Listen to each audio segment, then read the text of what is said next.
De fato, o mundo está enlouquecendo, irmãos. Eu estive conversando com o Stanley e eu havia pregado isso também alguns domingos atrás. E, meu irmão,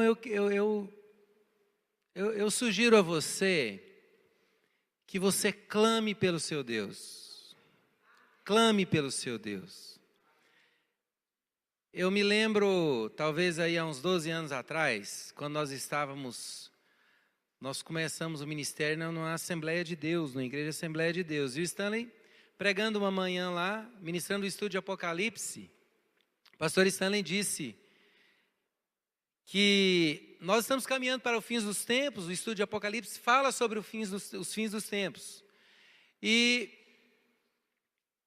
eu lembro dele usar um exemplo assim: no futuro, uma briga de trânsito vai causar uma morte. Naquela época você falou isso. E eu estava lendo uma reportagem ontem num site de notícias, que na sexta-feira lá no estado da Paraíba, 9 segundos durou o desentendimento entre dois homens no trânsito. 9 segundos. Desde o momento em que um taxista foi estacionar o seu táxi, havia a vaga dele, com o nome dele, vinha um carro atrás, o taxista parou, deu uma marcha ré, você pode procurar isso depois, e o carro que vinha parou próximo do táxi, e o taxista ficou esperando o cara afastar um pouquinho para ele poder entrar na vaga que era dele. E o cara do carro desceu, não era nem um motorista, era um passageiro, desceu e foi lá no táxi. Desde o momento que os dois carros pararam, foram 9 segundos, o taxista estava morto. Uma câmera de segurança pegou toda a cena. Quando ele passou, vocês, quem dirige sabe, às vezes você vai estacionar numa vaga pequena, você passa um pouquinho para entrar de marcha ré. O carro entra mais fácil. E o outro carro não deu muito lugar para ele fazer isso. Ele entrou um pouco e parou. E o cara que estava no banco do carona, do motorista, o de cá é o do carona, ele desceu, foi no vidro do taxista, falou com ele talvez uns 3 ou 4 segundos, tirou o revólver, deu 6 tiros no taxista. Ele estava perto da casa dele, guardou o revólver. O cara que dirigiu o carro, o amigo dele, pegou o carro, foi embora, não entendeu aquilo. O cara pegou, foi para a casa dele, a polícia foi lá, fez uma operação, prendeu ele, levou ele para cadeia, e no sábado mesmo já teve audiência de custódia. O juiz perguntou para ele assim: você conhecia o taxista? Ele disse: não. Você teve alguma rixa? Ele destratou você? Não. Mas por que você fez isso? Ele falou: porque eu fiquei com raiva dele. Foi o argumento. Está preso. Eu estou contando essa história porque, meu irmão, o Senhor reservou um lugar para a igreja. O Senhor reservou um lugar para o mundo. Perdão, para que você possa viver fora desse mundo. Há um lugar reservado para a igreja. As pessoas lá fora estão enlouquecendo. E talvez nós veremos coisas piores. Eu estou citando uma coisa pequena, porque eu tenho costume de ler sites de notícias. 2, 3 vezes eu vejo a mesma notícia, para me entender todas as opiniões. Mas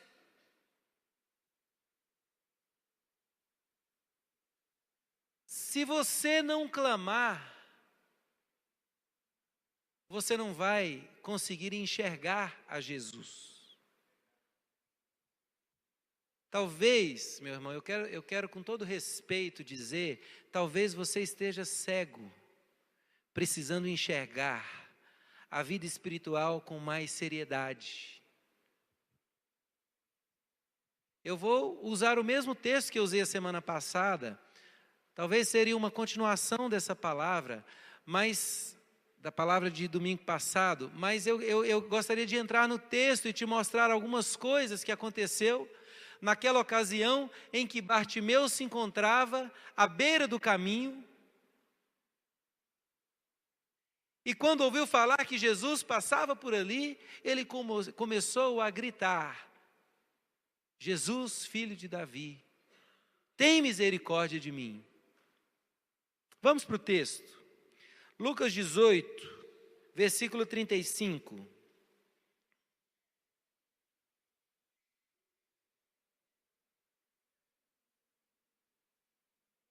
Lucas capítulo 18, versículo 35, diz assim, eu vou ler as duas histórias novamente. Diz assim: aconteceu que ao aproximar-se ele de Jericó, estava um cego assentado à beira do caminho, pedindo esmolas. E ouvindo o tropel da multidão que passava, perguntou o que era aquilo. Anunciaram-lhe que passava Jesus, o Nazareno. Então ele clamou: Jesus, filho de Davi, tem compaixão de mim. E os que iam à frente o repreendiam para que se calasse. Ele, porém, cada vez gritava mais: Filho de Davi, tem misericórdia de mim. O clamor dele fez Jesus parar. E mandou que lhe o trouxessem. E tendo ele chegado, perguntou-lhe: que queres que eu te faça?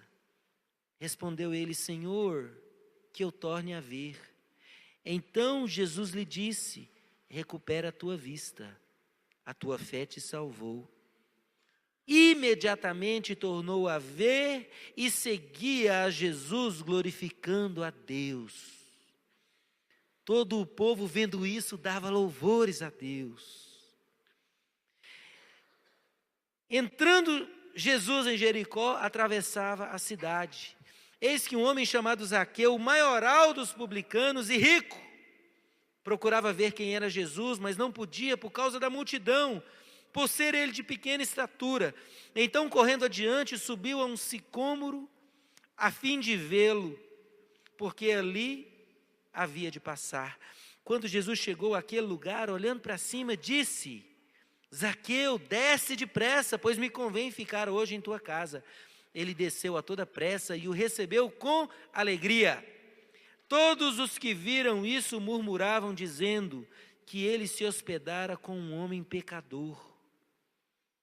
Entre mentes, Zaqueu se levantou e disse ao Senhor: Senhor, resolvo dar aos pobres a metade dos meus bens, e se em alguma coisa tenho defraudado alguém, restituo 4 vezes mais. Então Jesus lhe disse: hoje houve salvação nesta casa, pois que também este é filho de Abraão, porque o Filho do Homem veio para buscar e salvar o perdido. Meu irmão, os dois textos, as duas histórias, mostram algo que impedia quem precisava de ver Jesus. E o empecilho se chamava multidão, sociedade. Talvez, no seu caso, vida social. Talvez, no seu caso, secularização da mente. Eu não tenho tempo mais. Eu não posso mais orar. Eu não consigo orar. Se você tem dificuldade para orar, deixa eu te dizer uma coisa. Isso é algo natural, mas você tem que ir para o sobrenatural para se livrar disso. Sabe por que é natural? Não era antes. Porque hoje tudo é acelerado demais. A sua comunicação é muito acelerada.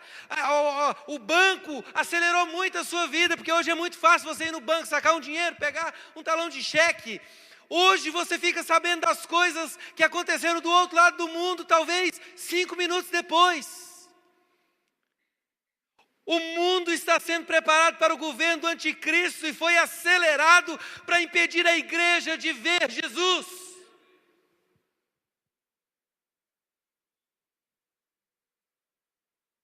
Se você não vencer a multidão, você não vai conseguir ver. Clame mais alto.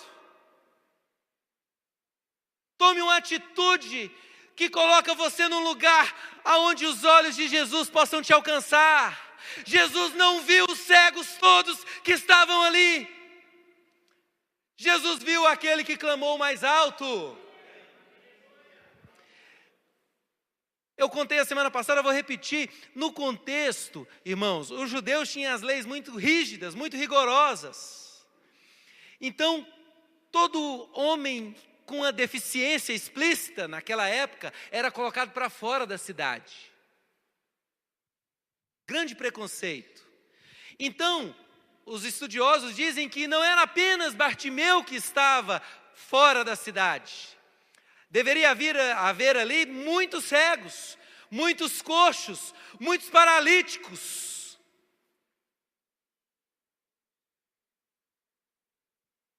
Certa vez, Jesus, chegando também a uma cidade, curou 10 leprosos, que estavam fora da cidade, discriminados. Mas o único que foi curado foi aquele que clamou por ele. Nós entramos num processo, meus irmãos. Nós entramos num processo de que Deus demora para responder a oração. Nós entramos num processo de que assim tá bom. Eu oro ali por um problema, o Senhor não responde, e tá bom, eu vou levando minha vida espiritual assim. Cuidado. Talvez você está cego e pior ainda, não está clamando. Eu não estou desmerecendo ninguém aqui. A palavra me confronta também. E eu tenho que passar aquilo que o Espírito Santo está me passando. Mas, talvez, deixa eu te mostrar uma coisa. A palavra de Deus diz que à frente iam alguns homens acompanhando Jesus, mas eles estavam à frente, que quando o cego começou a clamar, essas pessoas queriam impedir Bartimeu de ser curado, de ser ouvido por Jesus, de ser curado por Jesus. Há hoje no mundo uma multidão tampando Jesus, e muitas vezes, quando alguém clama, outros chegam, outros que estão à frente de Jesus, talvez até igrejas que deixaram de ensinar que você precisa clamar. Clame. Se ele não te ouvir, clame mais alto. Se ele não te ouvir, grite. Você tem medo de se expor diante do seu Deus? Ou a sociedade conseguiu inserir na sua mente que você não precisa ser ridículo? Liberte-se disso, irmãos. Se você perceber isso em você, grite por socorro. Clame por socorro. Isso diz respeito à humildade. Sabe, eu fui embora domingo passado conversando com a minha esposa. Muitas vezes você não tem coragem de se abrir diante de Deus no meio da igreja, mas não é por vergonha do seu próximo, porque no seu quarto também você não se abre.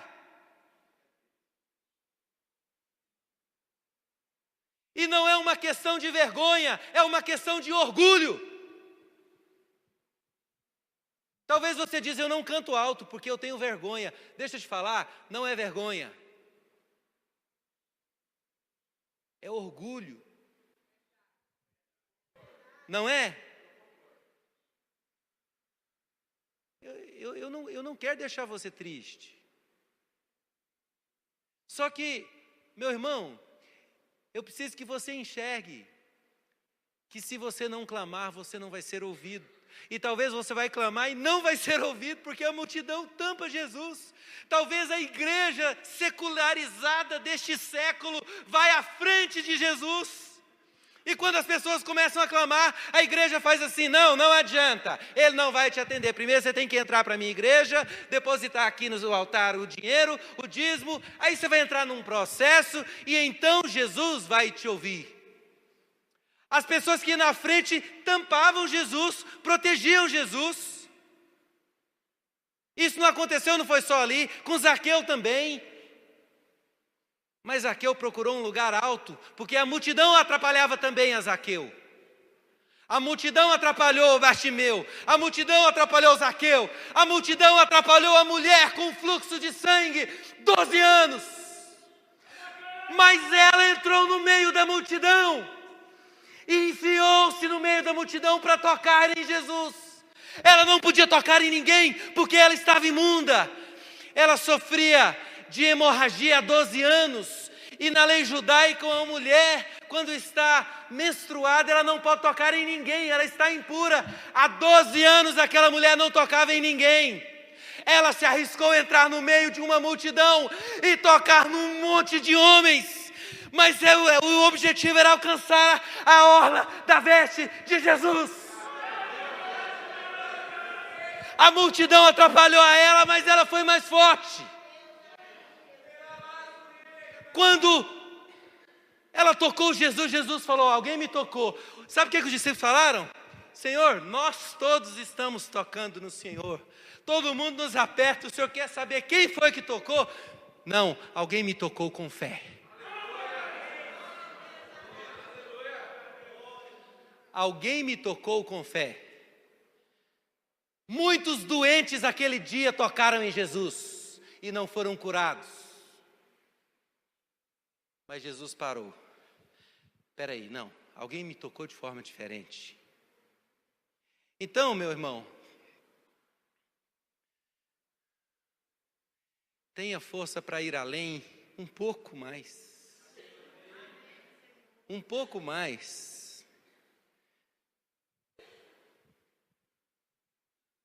Ninguém aqui, em nome de Jesus, ninguém aqui vai criticar você por se soltar na presença de Deus. Eu estou falando na presença do pastor Stanley.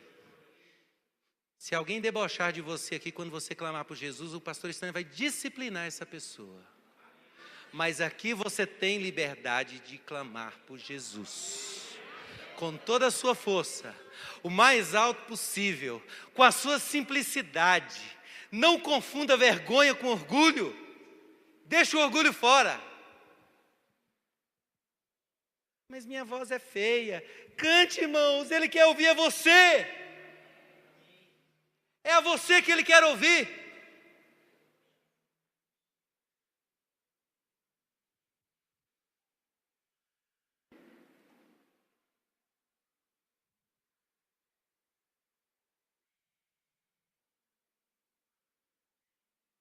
Você é capaz de gritar cada vez mais, de clamar cada vez mais.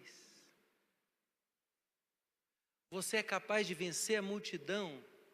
Eu preciso dar testemunho aqui de uma coisa fantástica que aconteceu essa semana aqui na oração das 11. Nós, os homens, oramos todo dia às 11 aqui, oramos no monte também de madrugada. Sabe, irmãos, tem um grupo de homens aqui que resolveu furar a multidão. Enquanto o mundo está dizendo que você precisa trabalhar mais e que você não tem tempo, tem um grupo de homens tirando 1 hora por dia para ficar aqui orando e adorando ao Senhor. E nós estamos vendo milagres acontecendo aqui. Olha o que aconteceu essa semana. Chegou aqui um senhor e falou assim: eu sou católico, eu quero orar com vocês aqui, eu posso? Nós vamos, pode. Claro que pode. Nós estamos comprando passe aí também, irmãos. Mas ele é católico, beleza, vamos orar. E é interessante.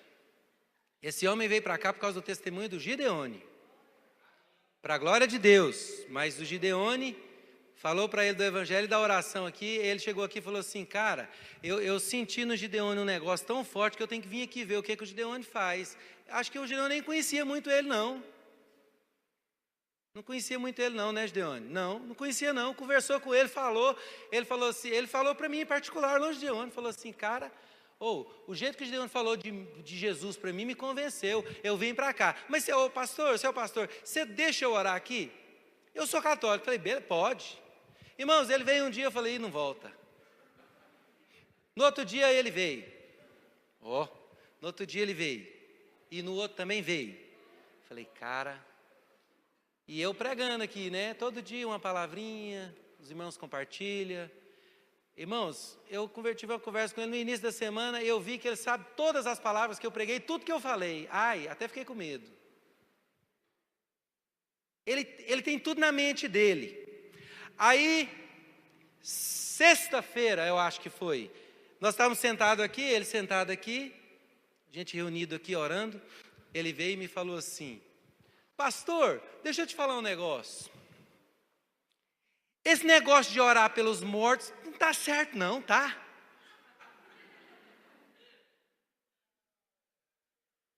Irmão, nós nunca falamos isso com ele aqui. Aí eu falei, meu irmão, não tá. A palavra de Deus diz que ao homem cabe morrer uma vez só e após isso o juízo. Então não vai adiantar você orar. Eu orei 20 anos pela minha mãe e estou vendo que esse trem não adiantou nada. Irmão, nós não falamos isso para ele. Aí ele já emendou e falou assim, esse negócio também de orar para a santa, eu sempre desconfiei que fica com esse trem lá. Cara, que trem de barro, lá não ouve a gente não. Irmãos, o poder da palavra de Deus.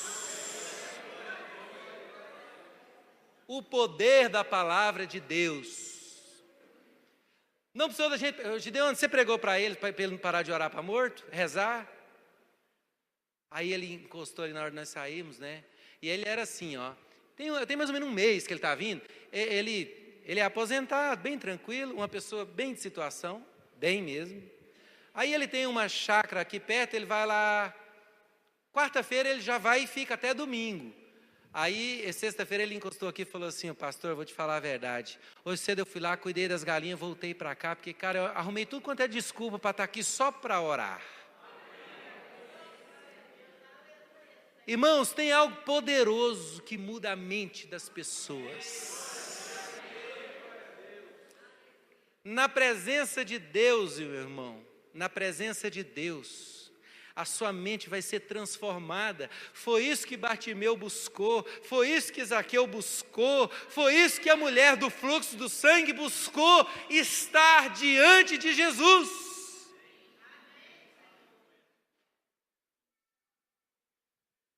Aquele negócio ali da multidão. Irmãos, eu estou feliz demais com a oração de quarta-feira à noite. O pastor Estevão mudou o modelo da oração.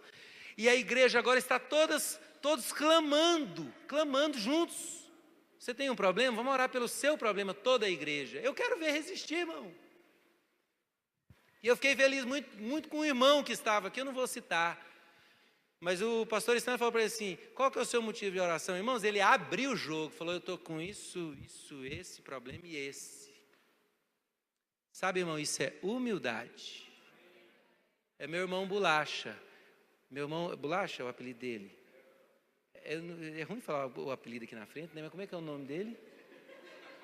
Você também não sabe. Como que é o seu nome, meu irmão? Hã? Neyton. O Senhor corre em te atender. Sabe por quê? Porque ele não ficou com vergonha de falar do problema dele. Ele falou com detalhes.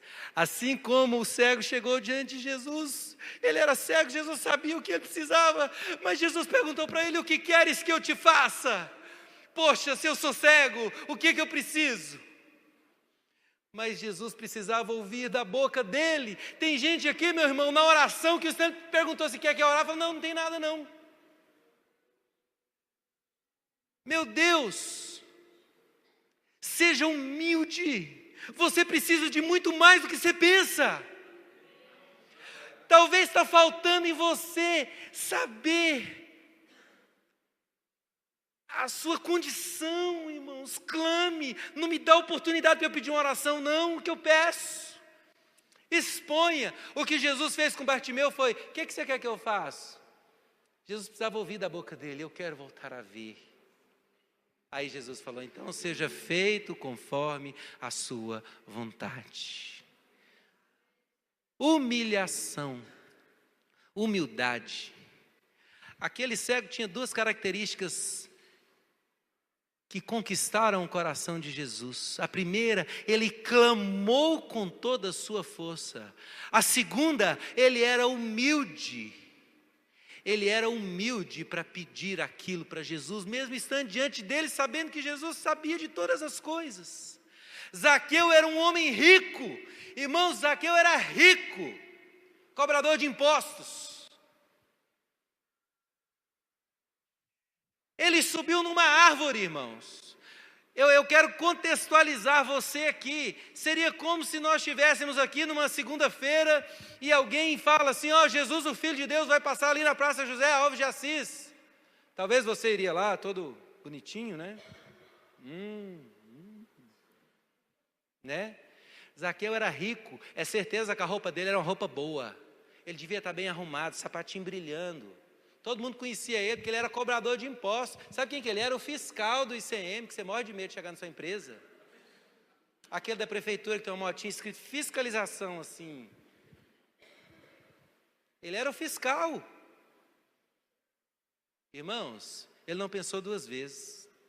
Ele falou assim, eu sou baixinho, eu sou pequenininho, quando esse Jesus passar aqui, não vai sobrar para mim, não tem jeito. Provavelmente Zaqueu correu lá, olhou, por onde que ele vai passar? É mais ou menos aqui, né? Essa árvore aqui. Subiu nela, ficou lá, ó. Se Zaqueu não subisse naquela árvore, o Senhor não o alcançaria com a sua vista. Se Zaqueu não subisse naquela árvore, o Senhor não poderia vê-lo. Irmãos, todos que foram curados, de alguma forma procuraram a Jesus. Deixa eu te dizer uma coisa, com todo respeito a outras doutrinas, o que outras igrejas pregam, mas o Senhor não pega ninguém a laço.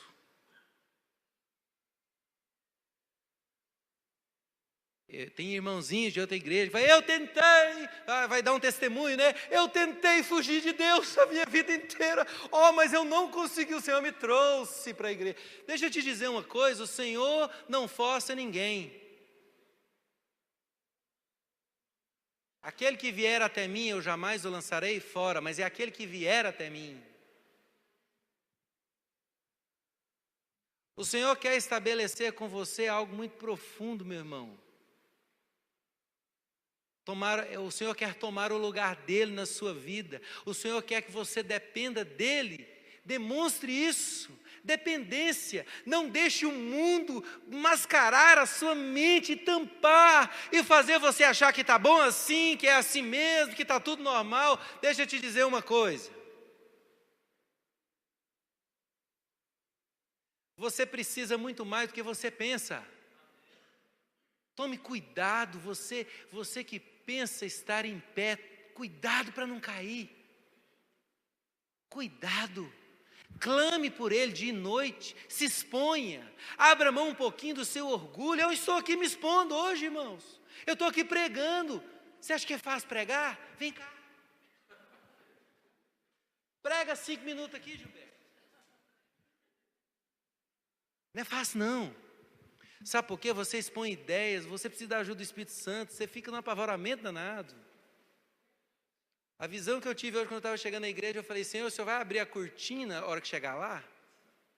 Mas não é para me mostrar, é para eu enxergar o que Deus quer. Estava obscuro, mas eu tenho que crer, eu tenho que subir aqui e deixar o Espírito trabalhar em mim. Irmãos, expõe um pouco. Se expõe um pouco, dê um pouco de testemunho. Antigamente o povo testemunhava um pouco mais. Orava na mesa do restaurante. Sabe, irmãos, eu fiquei tão orgulhoso da minha esposa. A gente estava voltando de viagem semana passada, e nós sentamos no banco do avião, ela encostou a cabeça no meu ombro e fez uma oração em voz alta. Eu queria que todo mundo ali visse isso. Nós paramos com isso. A igreja parou com isso. A igreja parou de clamar. A igreja parou de pedir pelo alimento todo dia. Talvez é porque você tem confiado demais nesse século. Você tem um bom emprego, você tem dinheiro na conta, seu pai é rico. Antigamente não era assim, era mais difícil, irmão. Então a igreja clamava, o povo parou de clamar. Mas o mundo foi preparado para isso mesmo, para a igreja parar de clamar, para a igreja não precisar mais dizer: tem misericórdia de mim. Você não se acha tão pequeno assim?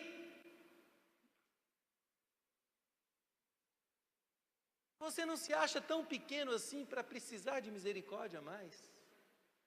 Eu e a Tamires entramos num propósito, desde o dia que nós conversamos, nós vamos passar a orar e agradecer o alimento todo dia na mesa. Nós vamos começar a parar o carro no trevo e orar antes de sair da cidade. Mas meu carro tem 7 airbags, tem seguro, tem isso. Não, meu não tem seguro não, mas talvez você está pensando assim. Sabe que tudo foi preparado para tirar a sua dependência de Deus. Nós paramos com isso. E sabe o que aconteceu ali com Bartimeu? O povo todo começou a louvar quando viu a atitude de Bartimeu. As palavras dos crentes não salvam mais o mundo. A pregação da maioria das igrejas evangélicas não muda o coração de ninguém. Sabe por quê? Não está vivendo aquilo.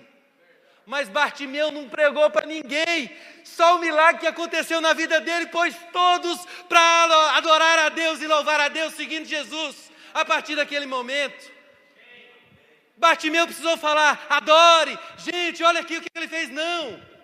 Pelo contrário, aqueles que queriam impedir ele começaram a louvar, porque ali fala que todos passaram a seguir a Jesus, glorificando a Deus. Até aqueles que estavam impedindo Bartimeu.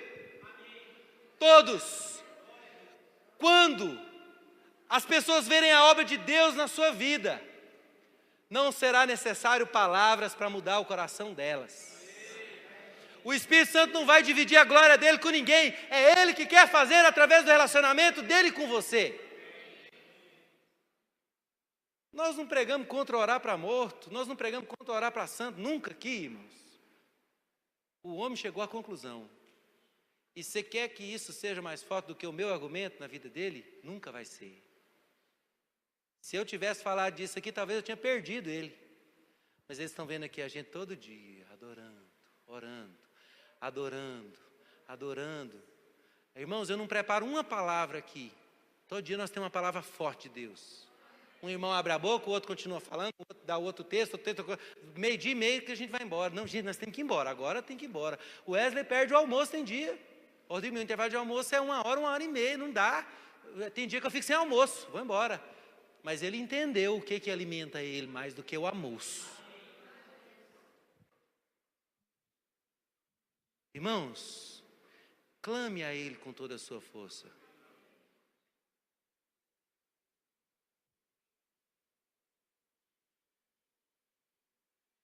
Vai para o Salmo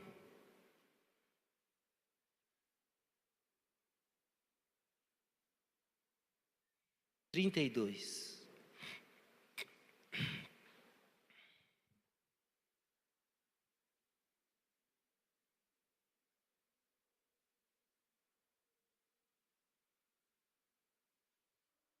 Vai para o Salmo 32, eu vou encerrar com esse salmo.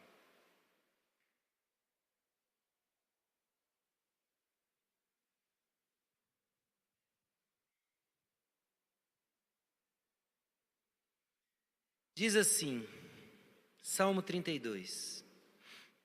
Bem-aventurado aquele cuja iniquidade é perdoada, cujo pecado é coberto. Bem-aventurado o homem a quem o Senhor não atribui iniquidade e em cujo espírito não há dolo. Enquanto calei os meus pecados, envelheceram-se os meus ossos pelos meus constantes gemidos todo dia, porque a tua mão pesava dia e noite sobre mim, e o meu vigor se tornou em sequidão, como uma sequidão de estio. Mas então eu confessei o meu pecado e a minha iniquidade não mais ocultei. Disse, confessarei ao Senhor as minhas transgressões, e tu perdoaste a iniquidade do meu pecado. Sendo assim, repita comigo, sendo assim. Humildade, meus irmãos, humilhação, pedir perdão pelos seus pecados. Sendo assim, todo homem piedoso te fará súplicas em tempo de poder encontrar-te. Com efeito, quando transbordarem as muitas águas, não atingirão. Tu és o meu esconderijo, tu me preservas da tribulação e me cercas de alegre cantos de livramento. É assim, é a partir da humilhação, da humildade, reconhecer o seu pecado. É assim que que estabelece o seu relacionamento com Deus. Você entrou no propósito o dia que você se arrependeu. As coisas na sua vida vão iniciar o dia que você se arrepender e estiver disposto a se humilhar diante de Deus. Aí o Senhor estabelece uma aliança com você. Toda súplica que você fizer, você vai me encontrar. Tu és o meu esconderijo, versículo 7. Tu me preservas da tribulação e me cerca de alegres cantos de livramento. Agora, atenção aqui. Instruir-te-ei e te ensinarei o caminho que deves seguir, e sob as minhas vistas te darei conselhos. Meu irmão, olha aqui para mim. Faz assim, todo mundo, ó. Faz assim. O Senhor vai se posicionar sobre você e não vai tirar os olhos de você. O Senhor vai te aconselhar olhando para você o tempo todo.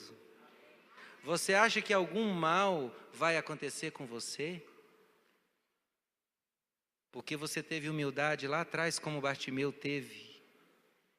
Porque você clamou pelo perdão e o Senhor te perdoou e passou então a ouvir o seu clamor e manter a vista em você. Assim como Jesus viu Zaqueu naquela árvore, nunca mais deixou de vigiar ele.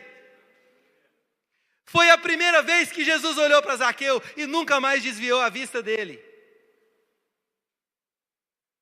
Instruir-te-ei e te ensinarei o caminho que deve seguir. E o Senhor não vai botar uma corda no seu pescoço para você andar no caminho, não. Os conselhos dele serão suficientes para não deixar você desviar, mesmo no meio desse mundo.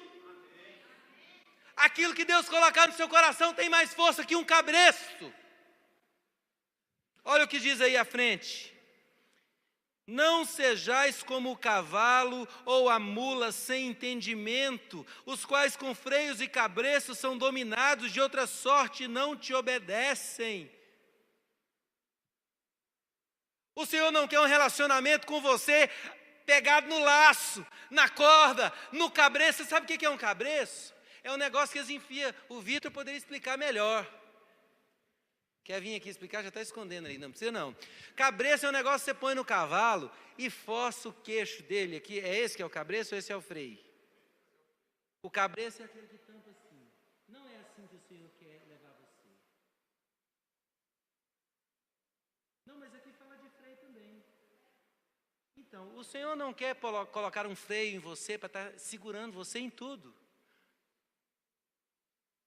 O Senhor não quer pôr um cabreço em você para você não enxergar tudo. Irmãos, o Senhor quer crentes inteligentes, contextualizados, que conhecem de tudo, mas que escolheu o caminho dele.